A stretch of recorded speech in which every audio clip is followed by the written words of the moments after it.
Het is donderdag 22 november. Dit is het Boppenslag Café. Mij Joen on tafel. Algemeen directeur van SC Cambuur Gerald van den Belt. Haartrainer Alfons Arts. En de vastzitter Ipe Smit.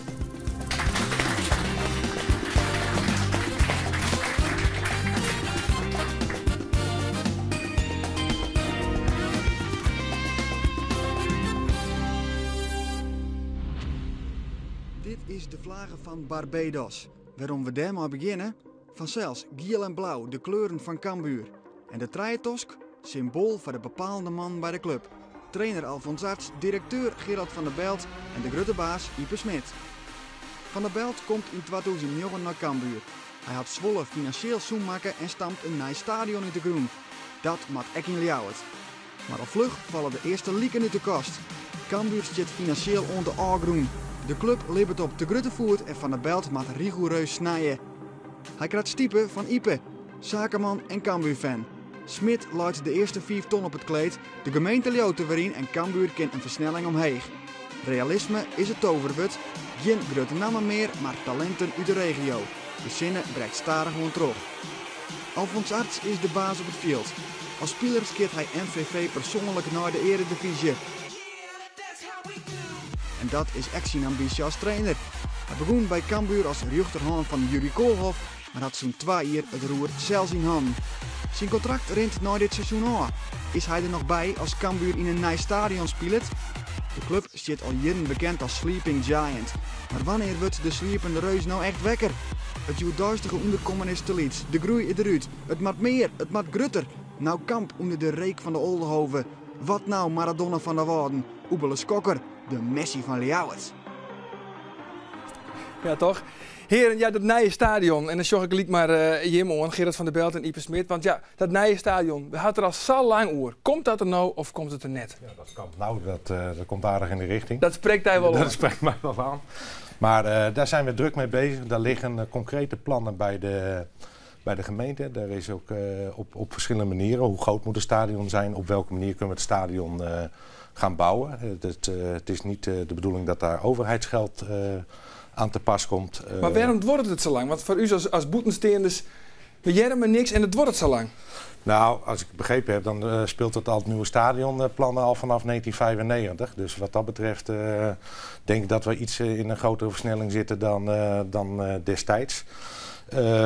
Het is heel belangrijk voor Cambuur en om ook te overleven dat we de stadionontwikkeling, en dat zie je ook, dat is niet omdat ik dat verzin, maar dat zie je bij andere steden en andere clubs ook, dat stadionontwikkeling, als je daarbij achterblijft, dan pakt een club vaak de glijdende schaal naar beneden. En dat moeten wij ook keren. Dus stadionplannen, stadionontwikkeling, absoluut noodzaak voor Cambuur. En Gerard, en Jim is ook, de gemeente Ljouwert is nou ontzet.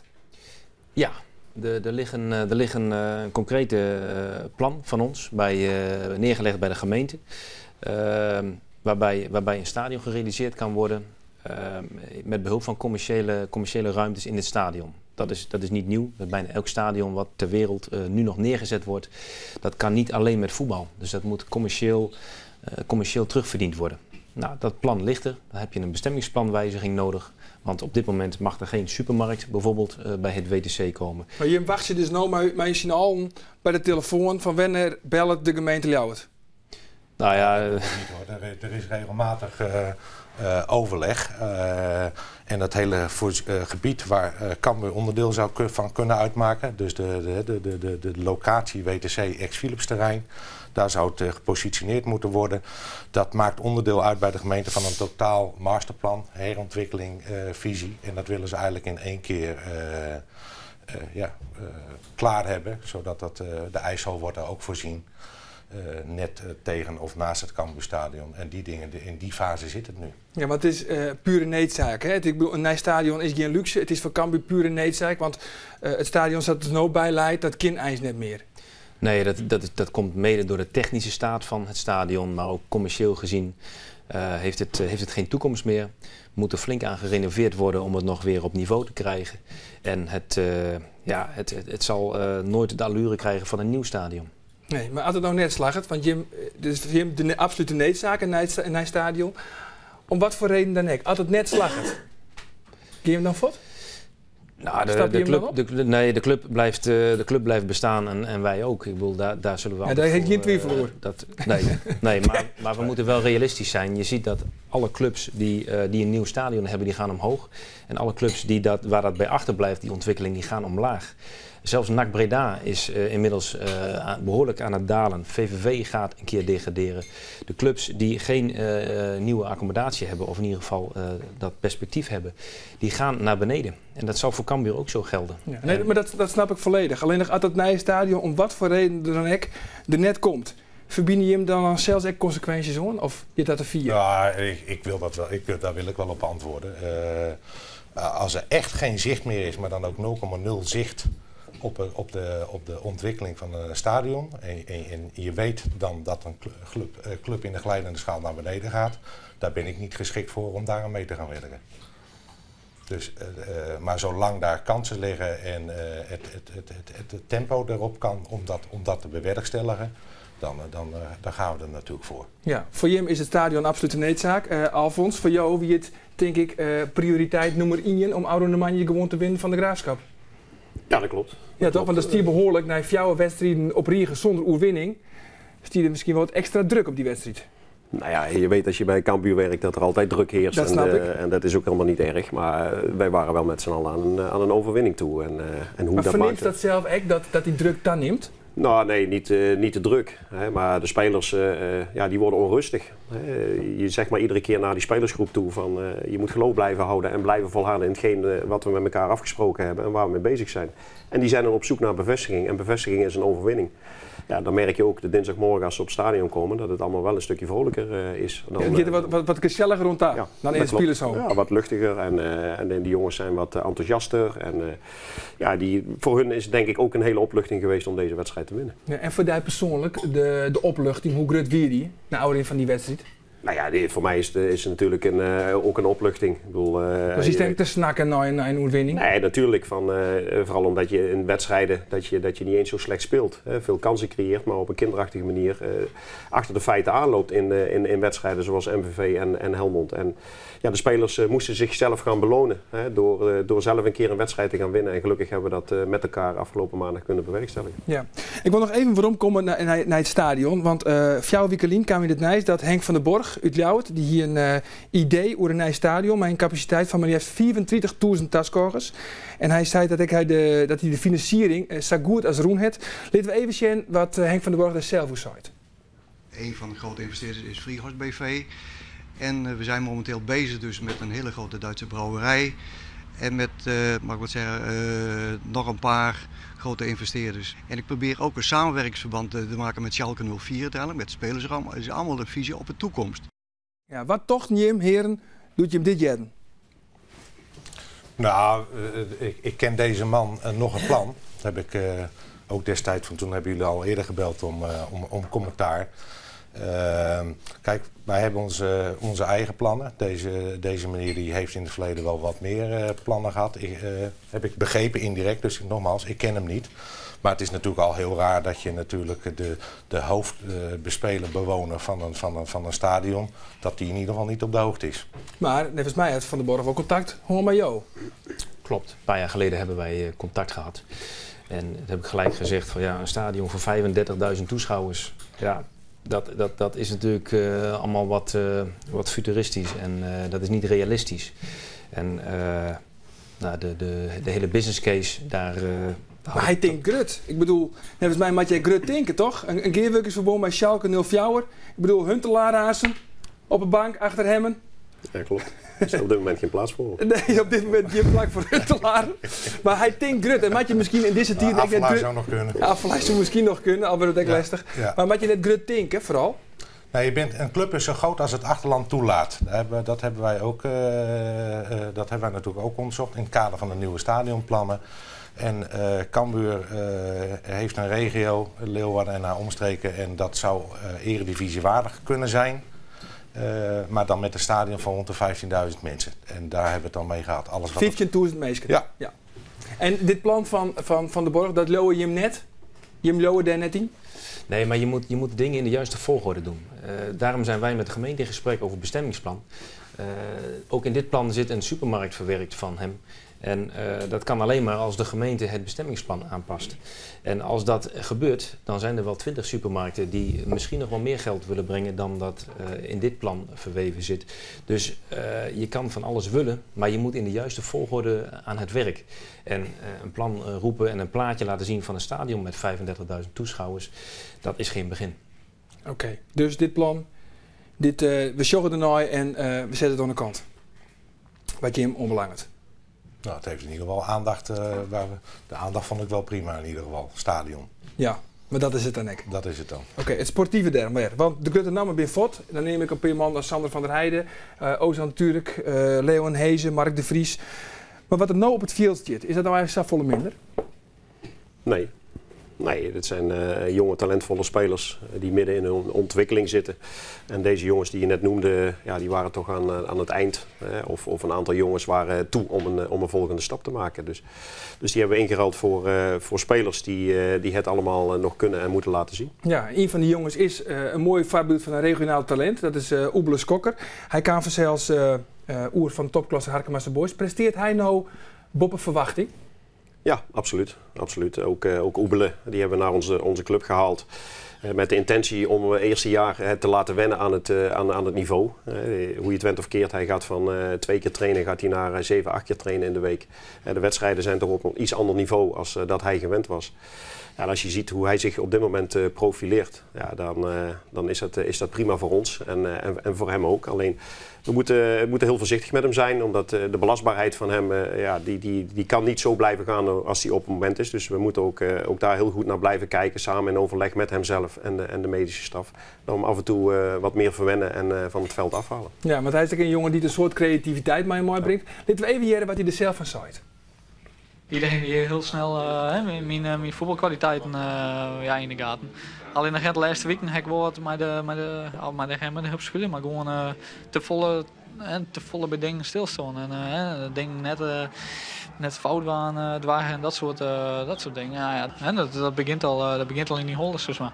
Ja, als die holder gewoon vrij is, dan wordt mijn de fotten ook wat makkelijker. Ja, Alfons, wist je hem dat? Dat hij misschien te volle met wanden weer? Ja, nee, maar we praten veel met Oebele. En in het begin heeft hij heel veel moeite gehad om vanuit het systeem te gaan voetballen. En hij moet, wat hij bij Harkema ook gewend was, vanuit zijn kracht gaan spelen. En dat is vrijheid en op intuïtie. En hij heeft van toegevoegde waarde bij balbezit. En dat is een belangrijke taak van hem. En dat willen we ook zeker niet van hem afnemen. Maar verrast hij jou? Hoe hij het nou doet? Nou, hij verrast me wel. Ja, absoluut. Als we van tevoren gezegd hadden dat hij iedere wedstrijd in de basis zou zijn begonnen, dan hadden we waarschijnlijk gezegd van, die trainer die spoort niet helemaal.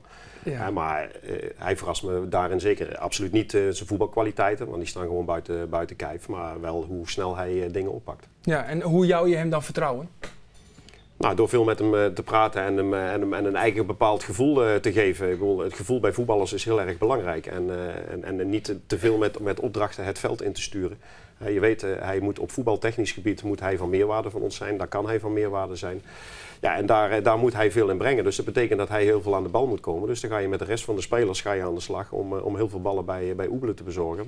Omdat je weet dat hij er vaak ook iets goeds mee doet. Ja, Oebele is Ian, een creatieve jongen, een orenjongen die er echt uitstekt eigenlijk.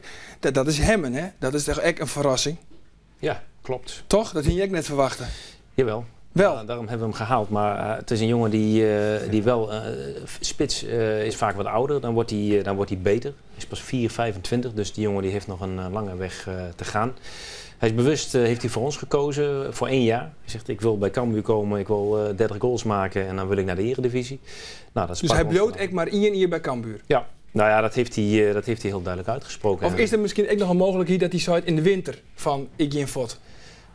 Ja, nou ja, dat zou kunnen. Dat is de enige manier voor ons om nog geld aan hem te verdienen. Dan is Cambuur liggen de financiële problemen. Ja, toch? Ja, voor een paar miljoen wel. Nee, maar ik kan me vaststellen dat een jongen als hem, die keer moeiteloos mooi bij clubs als Willem II. Dat klopt. Ja, toch? Ja, nee, dat klopt. En daar zal hij absoluut niet mee staan. Hij zal voor een club moeten gaan die veel op de helft van de tegenstander speelt. Omdat hij daar het meest dreigend is. Het is een veelzijdige speler. Hij is gevaarlijk in de 16 vanaf de zijkanten. Maar het is ook een jongen die uit het niets een individuele actie iets kan creëren. En Ja, dat zijn niet veel spitsen. Nee. Hoorde je hem direct mooi dat hij nog voortgaat in de winter? Of maakt hij sowieso het seizoen al bij Cambuur? Nee, nou ja, alles kan. Maar ik ga ervan uit dat hij gewoon bij ons het seizoen afmaakt. Ja. En ik hoop dat ook. Het is voor ons een geweldige speler. Het is ook hij kan op meerdere manieren goals maken. Want hij heeft nog niet heel veel ballen in de 16 gekregen over de grond. Maar dan is hij ook dodelijk. Dus als hij dat erbij gaat doen, dan is hij voor ons heel nuttig. Ja, maar het is trouwens die 5e seizoen al, hè? Bij Cambuur. Van 6e. Ja. Ben van 3 jaar haartrainer. Ja. Dit is zijn 3e jaar haartrainer. Nee, tweede. Tweede. Ja, volledige jaar. Tweede volledige jaar. Ja. Hoe lang bleef je nog? Een jaar of 10. Haartrainer. Maar bij Cambuur bedoel ik. Ja. Je wil nog wel een eerder zien blijven bij Cambuur. Ja, waarom niet? De Alex Ferguson van Cambuur. Het is toch een mooie club om voor te werken. En ik heb het al eerder gezegd van, dit is zo'n mooie club om te werken. Elke dag gebeurt er wel iets wat je zelf ook scherp houdt. En ik vind het een eer om van deze club te mogen Maar werken. normaal gesproken, de houdbaarheidsdatum bij van een voetbaltrainer is vaak 3 jaar. Ja, klopt. Dus, maar wat het net tijdens van wat oors? Dat kan zijn, ja. Ja. Maar je moet jezelf ook aan toe zijn natuurlijk. Hè. Ja, ben je er rond daar? Dat weet ik niet, daar moeten anderen over oordelen. Ik bedoel, ik werk iedere dag keihard met onze staf samen om Cambuur op een zo'n hoog mogelijk platform te krijgen. En dan moet dan eigenlijk een keer aan het eind van het seizoen kijken of dat goed genoeg is om bij de club te blijven, ja dan nee. Of misschien zelf een stap verder te zetten. Met jouw contract erin toch? Wat willen je hem?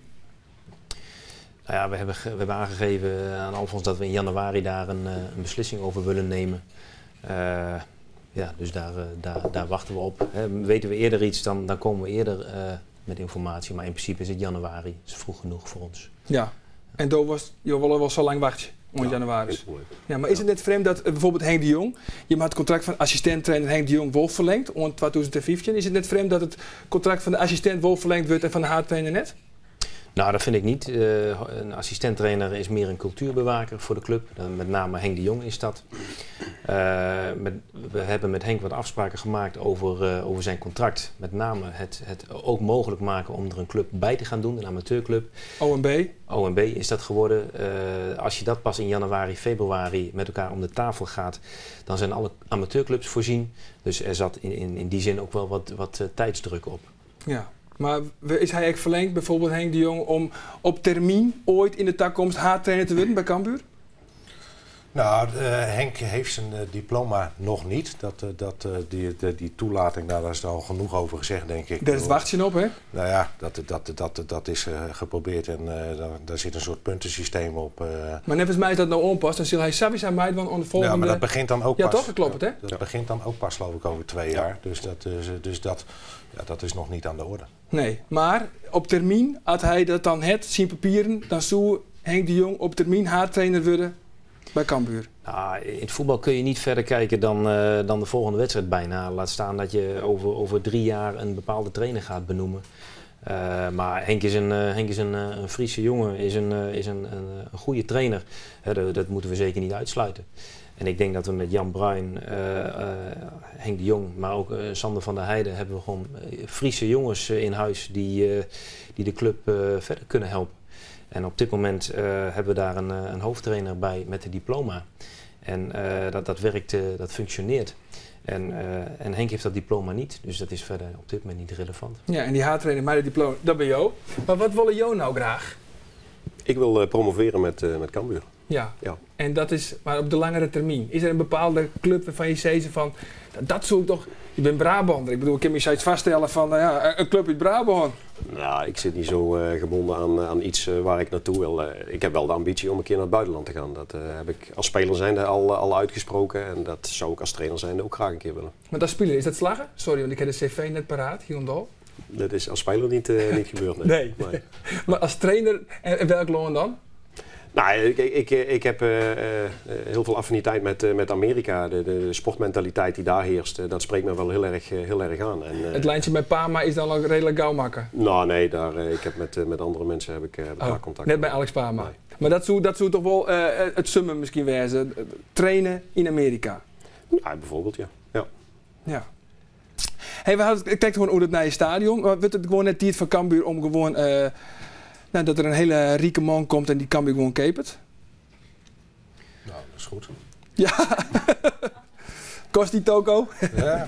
Nee, maar dat zie je dus bij Vitesse, staan weer op Jordania. In Engeland is het natuurlijk haast alle clubs in de Premier League die ben van Ian eigenaar. Dan is er natuurlijk wel een heel soort mogelijk.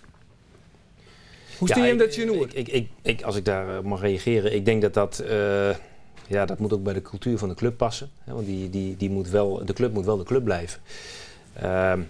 Aan de andere kant, we moeten wel realistisch zijn. In het moderne voetbal is dat zeer succesvol. Als er iemand is die 20 miljoen in de club wil steken, dan krijgt hij wat ons betreft denk ik de sleutel. Met een bepaalde restricties wat belangrijk is voor de club. En dat moet een soort, dat noemen ze het gouden aandeel. Dat zijn bepaald DNA moet in de club blijven. Maar het is wel de kortste klap naar succes. En ik denk dat deze club, Cambuur is wel een club die heeft wel succes nodig. En maar dan moet je niet, dan moet het ook met goed geld gaan. Ja, maar misschien hoeft het wel helemaal net. En zeg je hem van nee, want Cambuur is financieel zoen. Maar je kunt voor het eerst weer zo'n hier een zwarte cijfers krijgen. Maar echt financieel zoen. Ben je hem echt financieel zoen?